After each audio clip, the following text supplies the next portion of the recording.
Alors, quoi tailler? Papaya. Comment? Pour dire un mot aussi, ouais. Quoi tailler? Quelle branche tailler? Dans ma tête, ça fait pareil. Hein. Alors ça c'est valable. MCR, GDT. J'ai essayé ouais, de... ça c'est valable pour n'importe quel type de taille d'entretien au moins. Donc ça s'applique en plus de la taille de rajeunissement. On commence de toute façon par ça et après la taille de rajeunissement va juste un peu plus loin.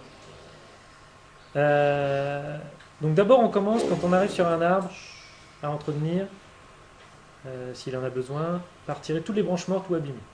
Donc les branches cassées, les branches mortes on va les voir assez facilement parce qu'elles n'ont pas de bourgeons et puis le bois il casse sous la main.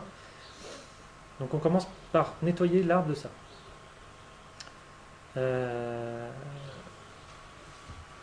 On pourrait très bien se dire la nature va le faire de lui-même.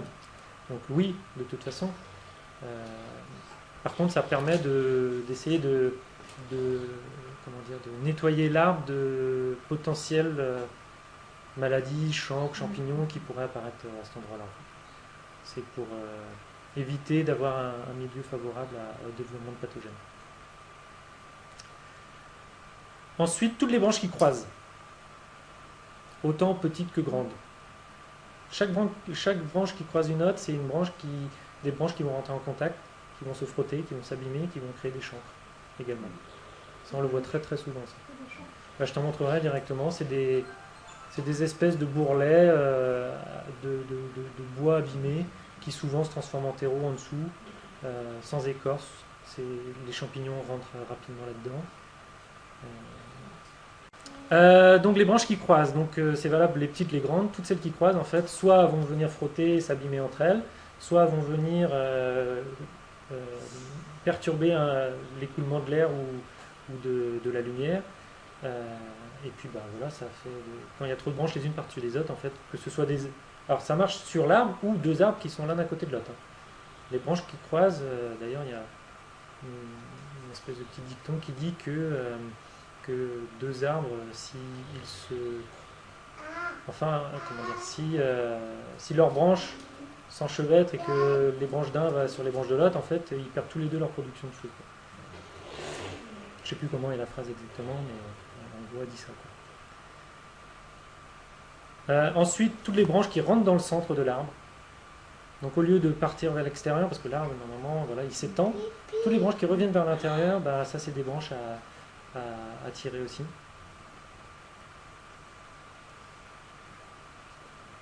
Les gourmands et les branches trop vigoureuses, justement pour ne pas épuiser l'arbre, il ne faut pas qu'il y ait des gros gourmands qui viennent épuiser toute la structure. C'est valable au pied aussi, hein. Tout ce qui repousse vigoureusement du pied aussi, il faut faire attention. Les vieilles coursonnes, donc les coursonnes, je vous montrerai ce que c'est, notamment sur les pommiers, on les voit bien, c'est facile à repérer, un peu moins sur les autres arbres. Mais une coursonne, c'est une branche très courte avec des bourgeons à fruits partout autour. C'est les branches qui produisent des fruits.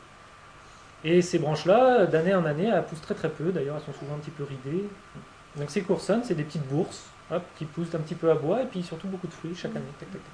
Et l'idéal dans ce que cherchent les gens en faisant des tailles assez drastiques sur leurs arbres fruitiers, c'est d'avoir un maximum de coursonnes comme ça sur leurs arbres. C'est pour ça qu'il y en a beaucoup qui ont appris à tailler à trois yeux, notamment la taille trigène sur les arbres, parce qu'ils limitent ça, et puis du coup, il n'y a pas beaucoup de bois qui se produit chaque année. Enfin, c'est un peu plus complexe, mais en gros, il y a très peu de bois qui se produit chaque année, ils raccourcissent les coursonnes, et puis du coup, ça fait que des petits bouts de bois avec plein de fruits tout le temps, tout le temps, tout le temps. Et l'arbre, il grossit pas beaucoup en volume, mais il a toujours des fruits. C'est pas bien ça. C'est une façon de faire, c'est ni bien ni mal, c'est une façon de faire qui. C'est vachement très central. C'est énergivore. Les vieilles coursonnes, c'est les coursonnes qui ne produisent plus. Et donc les vieilles coursonnes ici, c'est celles qui ne produisent plus. Et même plus globalement, toutes les coursonnes qui sont sous la branche ne seront jamais bien éclairées, sous les branches charpentières ou secondaires, mais toutes les coursonnes qui sont dessous, en fait, d'ailleurs on va utiliser une technique assez simple qui est le gant en cuir. C'est tu passes ta main directement sous la branche et tu viens les couper comme ça. Ça permet de faire un éclaircissage. Et en fait, comme elles sont en dessous, les fruits seront mal éclairés. Donc ces vieilles coursonnes-là, en fait, une fois qu'elles ont produit un certain nombre de fois, au bout d'un moment, elles meurent, et puis c'est un bout de bois qui est sur l'arbre. C'est des branches mortes, quoi. Et après, on essaye de favoriser un puits de lumière. Donc le puits de lumière, l'idée c'est de visualiser le ou les troncs, parce qu'il peut y en avoir plusieurs. On a un tronc. Et autour de ce tronc-là, enfin tout autour, on va essayer de visualiser un tube où la lumière et l'air peuvent passer. C'est surtout pour amener la lumière par le haut, vers l'intérieur de l'arbre, et puis pour l'aérer également. Donc l'idée c'est en fonction de la taille de l'arbre, de se prendre un petit repère. Alors si c'est un petit arbre, on va prendre un poignet de large par exemple, et puis si c'est un plus gros, on va prendre 2 doigts de large. Voilà, et puis si c'est encore un plus gros arbre, on peut imaginer un avant-bras de large, de rayon à dégager de toutes les branches qu'il y a autour de ce tronc-là. Donc c'est toutes les petites branches qui partent du tronc, et c'est toutes les petites branches qui partent des charpentières à ces endroits-là. Donc tout ça on les nettoie, pour vraiment que ça puisse passer. Là c'est vraiment pour favoriser la santé de l'arbre et puis le grossissement des fruits par la lumière notamment. Et puis l'aération, donc pour éviter pas mal de maladies qui peuvent être évitées juste par une bonne aération. Est-ce que c'est clair pour le puits de lumière? De toute façon on va le pratiquer, donc là c'est dessiné sur un tronc, mais en fait il faut imaginer de le faire sur chaque tronc et après même sur chaque partie secondaire. Donc de plus en plus serré le puits, mais il faut imaginer de pouvoir dégager les colonnes principales, les axes principaux. Tilipous, la maison gourmande. C'est pas les mêmes gourmands. Donc les gourmands, on essaye de limiter, on va dire, leur pousse, parce que c'est des trucs qui font que du bois et qui prennent beaucoup d'énergie à l'arbre. Quand on taille un arbre, quand on pratique justement les tailles de fructification, trigème et trucs comme ça, l'arbre il a de la vigueur à envoyer, et du coup il fait des gourmands. Quand on arque des branches, parce que ça c'est une technique pour former les arbres, pour les mettre à fruits, au lieu d'attendre que les branches tombent, on accélère un petit peu, on forme nous-mêmes les branches. Si on le fait trop drastiquement, ça génère des gourmands aussi. À chaque fois qu'on plie, hop, il y a des gourmands qui potentiellement partent. C'est pour ça qu'il faut bien déjà, quand on arque la branche, bien la faire à sa base. Tu mets des poids, des ficelles, tu l'attaches, tu fais comme tu le sens. Ouais. Donc ça marche. Ça marche très très bien. Ouais. C'est une formation non pas par la taille, mais par l'arcure. Donc, moi c'est comme ça que je vais faire dans mon verger.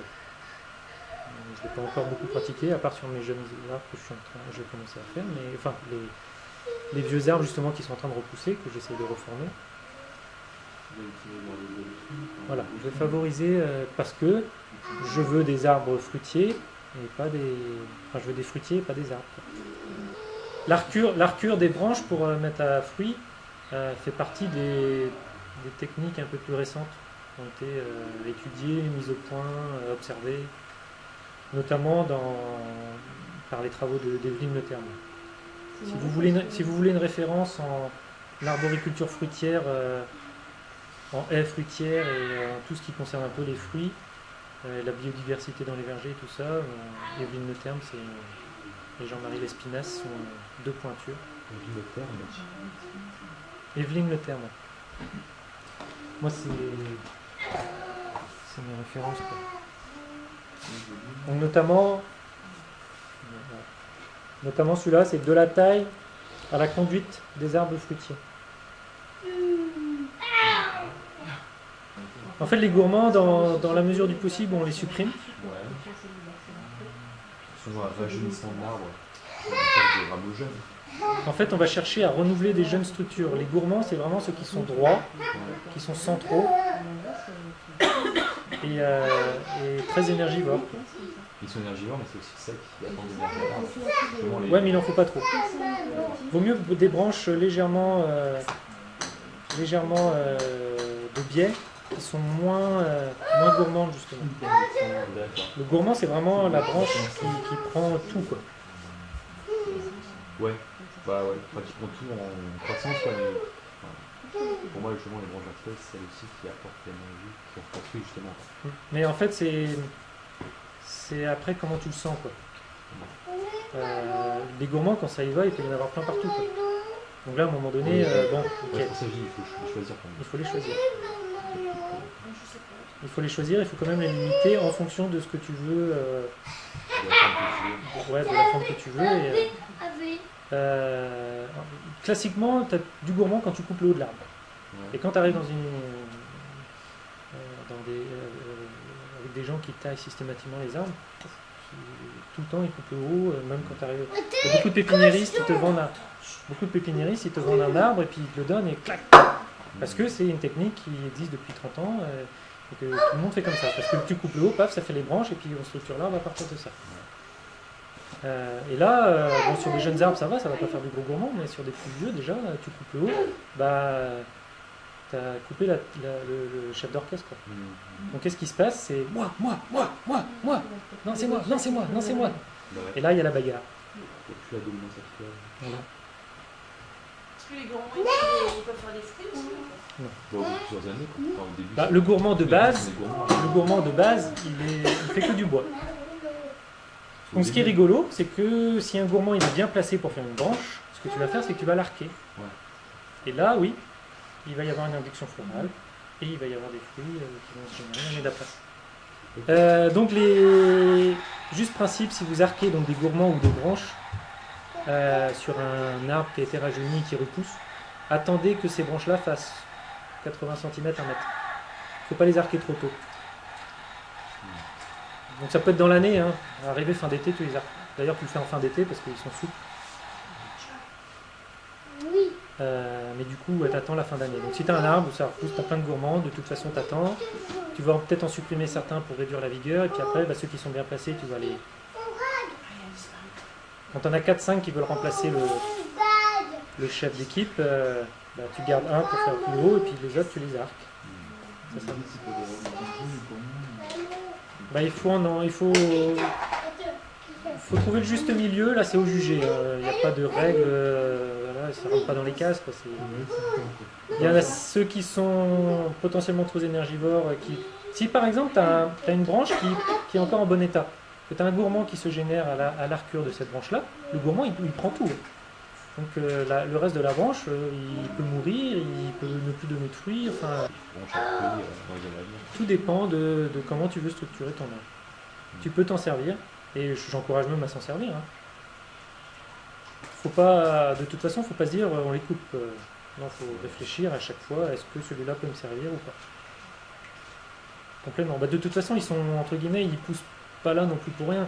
Quand une branche descend, c'est que potentiellement, dans quelques années, elle va mourir, parce que c'est son but. Le gourmand, il est là pour renouveler la structure, donc de toute façon... Oui, ça se fait. Alors, avec quoi on va tronçonner, ouais. Avec quoi on va couper tous nos branches? Bon, alors, il y a les... Ça, c'est les plus gros instruments. Ouais. Bah, je les ai mis parce que... J'hésitais à l'enlever, mais je me suis dit, oh non, on va pas me mettre trop. Je l'ai mis parce que quand tu as beaucoup de boulot à faire, ça peut être un outil quand même, au moins pour dégrossir. Quand il y a beaucoup de boulot, surtout sur les plus grosses branches, quoi. Alors j'ai mis la tronçonneuse et les lagueuses, parce que la tronçonneuse c'est le gros engin, et les lagueuses c'est déjà beaucoup plus petit, plus maniable. Bon là après c'est chacun qui fait comme il le sent, entre la sécurité, le bruit, et puis le côté un peu bûcheron de la taille des arbres. C'est un outil qui peut être pratique. Ça dépend de l'ampleur du travail en fait, déjà. Par contre, ce qu'il faut faire attention, c'est de ne pas vouloir aller trop vite. Je vais vous expliquer juste après, mais quand on coupe des grosses branches, parce que là c'est surtout destiné aux grosses branches, bah, un poids la grosse branche. Si tu la coupes et que tu n'as pas pris de précaution, ça arrache tout ce qui est en dessous. Donc déjà, minimum, c'est de couper d'abord en dessous un peu, et après tu recoupes le dessus. Mais même avec ça, il y a encore des risques. Donc il faut tronçonner en plusieurs parties. Tu allèges la branche d'abord, et même quand tu le fais à la main de toute façon, hein, tu allèges d'abord la branche, et après il ne reste plus qu'un petit bout à couper pour finir propre. Ça c'est hyper important. Donc entre guillemets, là, ce qu'il faut faire gaffe avec ces engins-là, c'est bon, au-delà de l'aspect dangereux et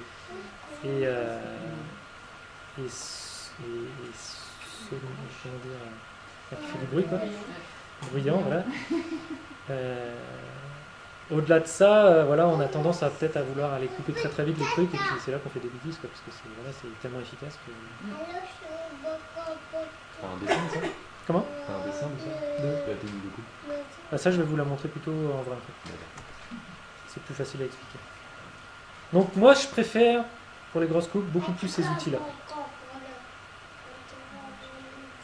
Donc ce qu'on appelle une scie manuelle, ou une scie un peu à bûche, là, comme celle d'en bas, une scie à archet, là. Je crois que c'est comme ça que ça s'appelle un peu. Donc ça coupe très bien les grosses branches. Il faut de la place par contre, parce que l'archet, il prend de la place. Mais ce qui marche beaucoup bien, c'est les petites élagueuses manuelles, là, en forme un peu courbée, là, des scies arboricoles, ça s'appelle aussi. Moi j'ai un modèle un peu comme celui d'au-dessus, là, et je coupe 90% des branches avec ça. Ça coupe super bien. Ouais. Donc il y a plein de modèles. Là c'est vraiment en fonction de l'ergonomie. Faites attention surtout à l'ergonomie, c'est parce que après une journée de coupe, c'est bien d'avoir un truc ergonomique pour couper. En arrondi, c'est pratique parce que ça colle toujours à la branche quand tu coupes. Donc t'as pas besoin d'appuyer. T'as juste à glisser ta scie tranquillement et ça coupe tout seul. Et du coup il y a différentes tailles, c'est un peu plus pour les branches. Et il y a aussi différentes dentures. Donc là je vais vous montrer celle que j'ai moi qui coupe bien. En tout cas sur les arbres que j'ai coupés, pour l'instant ça marche bien. C'est possible que sur d'autres arbres ça marche pas aussi bien. Et à différentes époques c'est pareil, les dentures il y a des dentures plus adaptées pour le bois vert, d'autres pour le bois mort.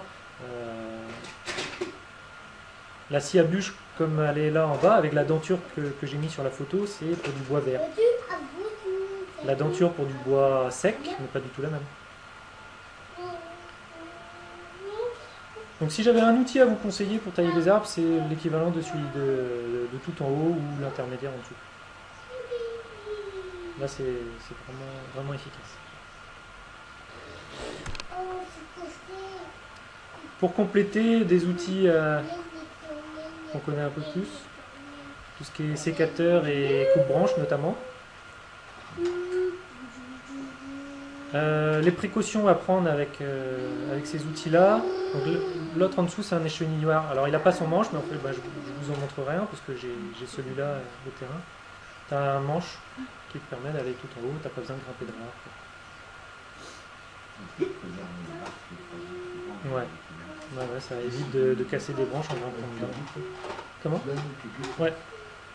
Donc ça s'appelle un échenilloir. Donc tout ce qui est outils avec une lame tranchante et puis une contre-lame fixe, il faut prendre des précautions sur le sens de coupe. Toujours la partie qui coupe sur le bois qui reste. Parce que l'autre partie écrase le bois. Donc il ne faut pas meurtrir le bois qui reste, mais meurtrir le bois qui part. J'ai une branche à couper. J'ai mon sécateur. Mon sécateur, il a sa partie fixe et sa lame. La lame, elle passe d'un côté de la partie fixe. Toujours. Et la partie qui coupe, du coup, là, la partie fixe va bloquer la branche et je viens couper comme ça. Ça, c'est la partie qui reste, ça, c'est la partie qui part. Cette partie-là a été écrasée par cette contre-lame. Donc si tu fais l'inverse, ça abîme le bois qui reste. Donc c'est pour ça, toujours faire attention au sens de ces outils-là. Parce que l'important, au-delà d'éviter de couper quand il pleut trop, c'est la propreté des coupes. Et en ce sens, ça rejoint le côté tronçonneuse, justement, qu'on peut mettre un bémol, c'est que les coupes ne sont pas souvent très propres. Donc, bien souvent, quand on a fait une coupe à la tronçonneuse, il faut venir la rafraîchir, la refaire propre avec une serpette ou quelque chose qui coupe bien, pour refaire propre la coupe.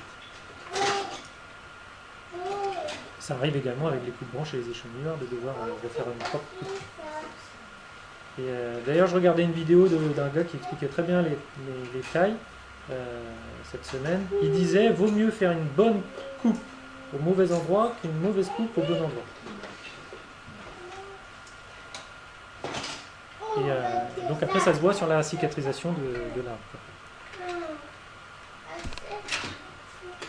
Donc des coupes nettes. Couper les grosses branches en plusieurs fois, comme je vous ai dit. Donc quand on fait une assez grosse coupe, même les plus petites, on essaye de couper un petit peu en biais. Vers le haut de la branche, vers les feuilles, il faut que ce soit affleurant. Vers le bas, on peut imaginer avoir quelques millimètres, 5 mm. En fait, la cicatrisation, elle vient d'en haut. Elle se commence d'en haut, donc il faut que la coupe soit affleurante au bois.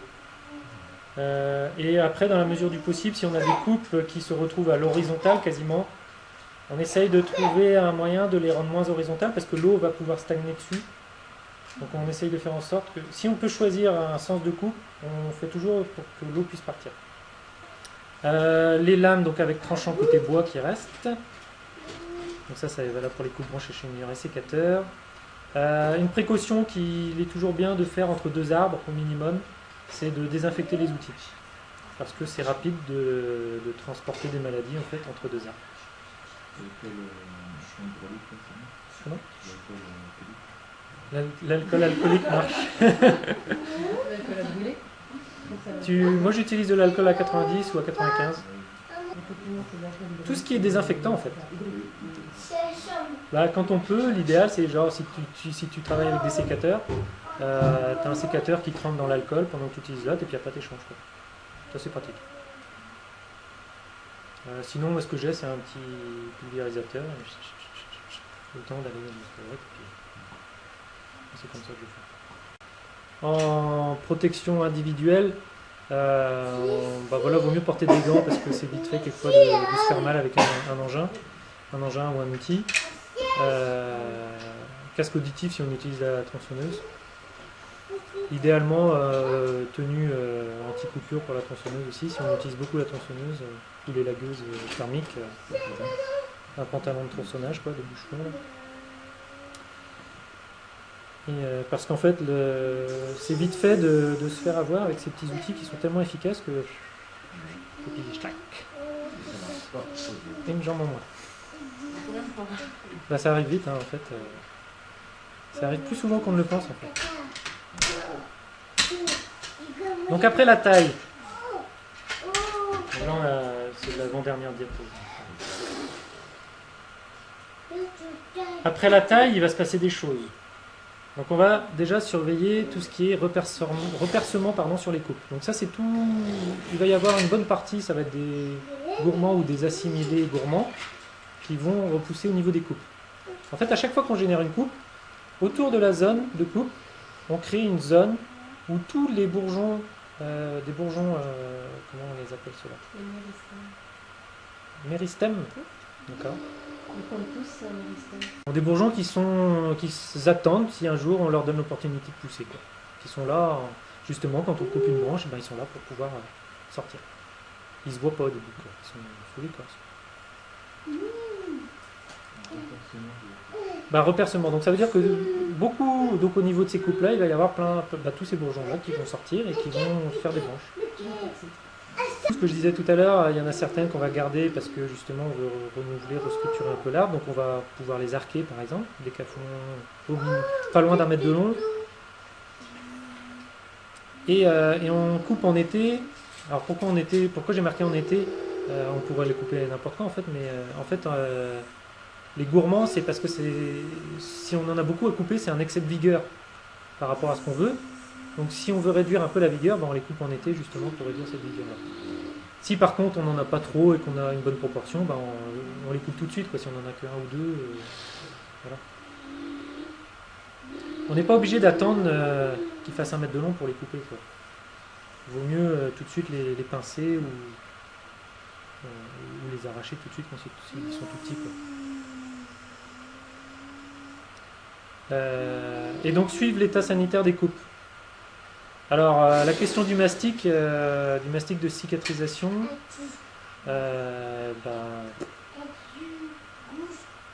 j'ai lu tout et son contraire, comme beaucoup de sujets, on lit tout et son contraire. J'ai vu le côté soi-disant bénéfique pour protéger les coupes de venue de champignons et autres maladies cryptogamiques et compagnie.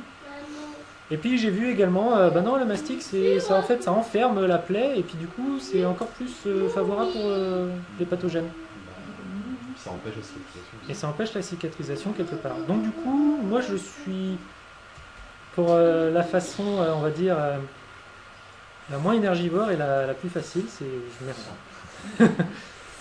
Pour les greffes, c'est pas utile, mais Alors, en fait, le mastic de cicatrisation, enfin, c'est pas tellement pour cicatriser d'ailleurs, mais pour les greffes, moi je le fais parce que je mets un petit bout de bois, je greffe en dessous, là c'est isolé, et le dessus il reste à l'air libre, et par contre ça dessèche, parce que le greffon il n'est pas alimenté. Donc là je le mets pour pas que ça dessèche. Par contre sur un arbre, tu coupes une branche, il va pas dessécher, l'arbre il est en vie.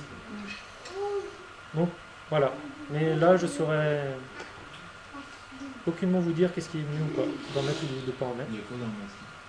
Le mastic, tu peux le fabriquer toi-même à partir de plantes qui vont, entre guillemets, limiter les champignons, limiter peut-être certains insectes. Donc, souvent, tu as une base d'argile pour que ça colle, de toute façon.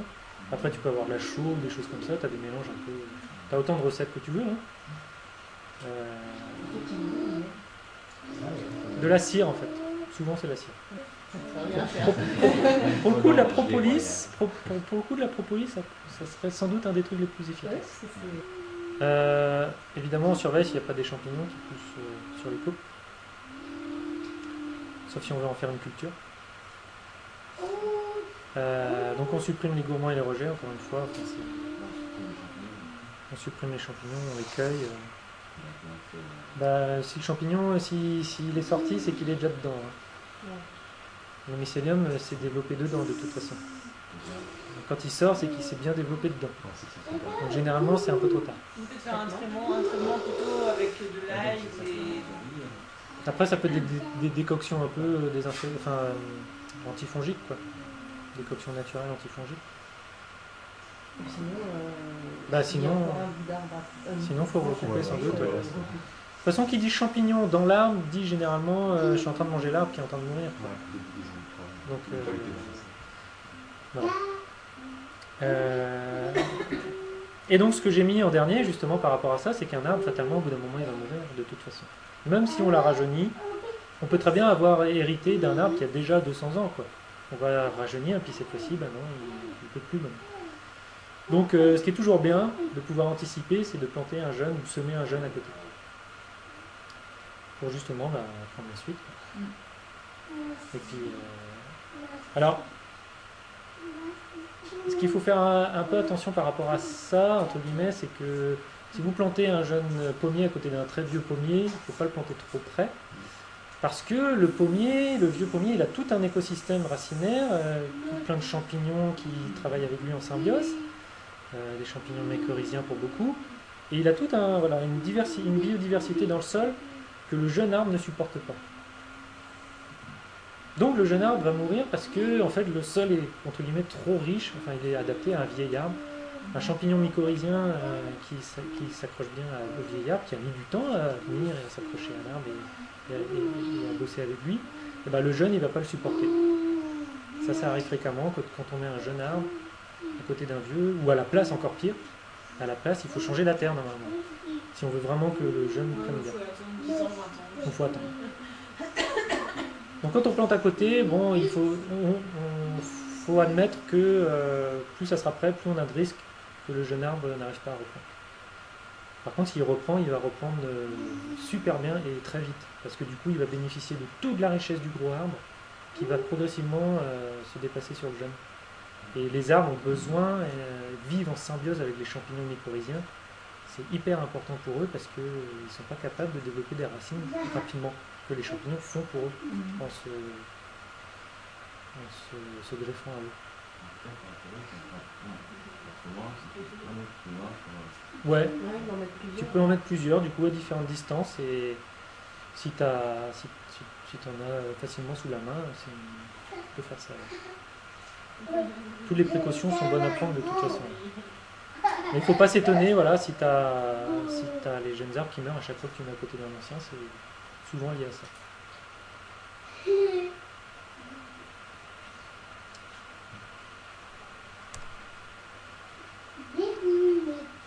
Donc je vous ai mis un petit peu de bibliographie. pas tout ce que j'ai puisé à droite à gauche, mais les principaux. De la taille à la conduite des arbres fruitiers, ça c'est vraiment pour connaître les arbres. C'est celui dont je vous ai parlé tout à l'heure. Traité de pomologie physiologique. D'ailleurs, globalement, les vieux traités sont souvent super intéressants. Au moins pour connaître différentes techniques d'époque ou des façons de penser d'époque qui sont souvent encore bien d'actualité. Celui-là, il est assez intéressant parce que justement, c'était une vision où on ne taille pas pour tailler, quoi. La pomologie, c'est l'étude des temps. Non, c'est l'étude des arbres fruitiers. Ah, c'est trop peur. C'est trompeur.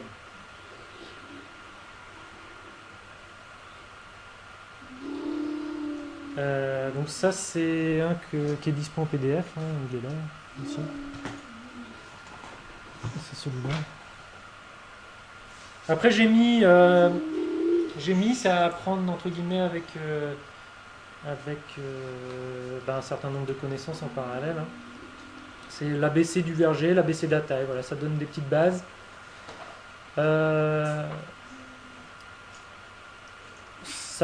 C'est quand même des bouquins qui favorisent globalement les tailles un peu habituelles que nos grands-parents et parents ont appris, quoi, en gros, quoi, de tailler pas mal. Donc c'est intéressant à lire quand même pour connaître des différentes façons de faire parce que c'est comme dans tout, il y a du bon et du mauvais en tout, quoi. Et puis d'ailleurs, j'ai même envie de dire, sans jugement de valeur, on ne sait pas si c'est bien ou si c'est mal, c'est d'autres façons de faire, quoi. Et voilà, on peut très bien se dire, bah ouais, moi j'ai un mur, j'aimerais bien mettre un poirier devant, et du coup le mettre devant ce mur-là et le tailler pour qu'il se mette bien devant ce mur-là, en palmette. Et bah, du coup, c'est toujours bien de connaître un peu des techniques de taille classiques pour le faire, quoi. Ouais, bah, t'as plein de noms, hein. T'as plein de noms, du palissage, t'as plein de noms, c'est suivant ce que tu veux faire. En France, on est comme particulièrement friand des tailles vraiment bien au carré, tu vois, les jardins à la française. C'est toujours bien taillé, bien carré, bien rond. Donc on fait pareil avec les arbres fruitiers, on peut leur donner des formes vraiment architecturales assez impressionnantes, hein. Mais là, voilà, après c'est chacun qui fait en fonction du temps qu'il a et puis de l'envie de tailler de l'arbre. Donc ici, comme on est dans un contexte permaculture, moi je ne veux pas vous parler de ça. Moi je préfère... pour moi la permaculture, c'est on fait le minimum. Pour pas abîmer les arbres, pour pas les couper pour les couper, et puis pour pas qu'ils souffrent. On en fait un minimum pour essayer de préserver notre temps à faire d'autres choses. Et puis surtout, on laisse la nature faire d'elle-même, au maximum, quoi. Donc après, moi personnellement, je conseille celui-là plutôt dans l'approche permaculture. Là, on cherche pas à faire spécialement des formes. Ils en parlent aussi parce que de toute façon ça fait partie de l'arboriculture. Mais avec le moins de taille possible. En fait, la majorité des tailles se concentrent sur les 3 premières années. On structure l'arbre, on arque les branches qui nous intéressent, on supprime celles qui nous intéressent moins, et la structure de l'arbre est faite les premières années. En fait, quand on taille un arbre, souvent c'est parce qu'on n'arrive pas à passer en dessous, parce qu'il bloque un passage, ou parce qu'il va dans l'arbre d'à côté. Souvent c'est ça, hein, les premières tailles. C'est à chaque fois que je passe là, je me prends la branche dans la figure, et on coupe au pif. Éco-verger, c'est le petit PDF aussi qui est là. Verger de nature, frugal, de Paul Moret. Non, c'est le vin plié là. Celui-là est intéressant parce que justement il explique un petit peu les équilibres entre racines et ramures. Il explique comment se développe l'arbre, les racines. D'ailleurs c'est valable un peu pour tous les arbres. Il explique comment tailler aussi, hein, mais comment associer des arbres entre eux, quelques greffes, des trucs comme ça, il est sympa. Et justement, lui, au niveau taille, c'est très, très limité, quoi. Donc ABC du verger, ABC de la taille. C'est bien pour ce... Voilà, C'est bien aussi de connaître quand même pour pouvoir discuter avec des gens qui la pratiquent depuis longtemps. Souvent dans les vergers conservatoires ou les associations type Mordu de la Pomme, Croqueur de Pommes, Avalou, choses comme ça, ici en Bretagne du moins. C'est plus facile de parler aux gens quand on connaît déjà un petit peu la manière dont ils travaillent leurs arbres, quoi. Et puis donc là j'aurais pu rajouter donc, ce que je vous disais tout à l'heure, les recherches un peu de Marc Bonfils, plus globales permaculture. Ah.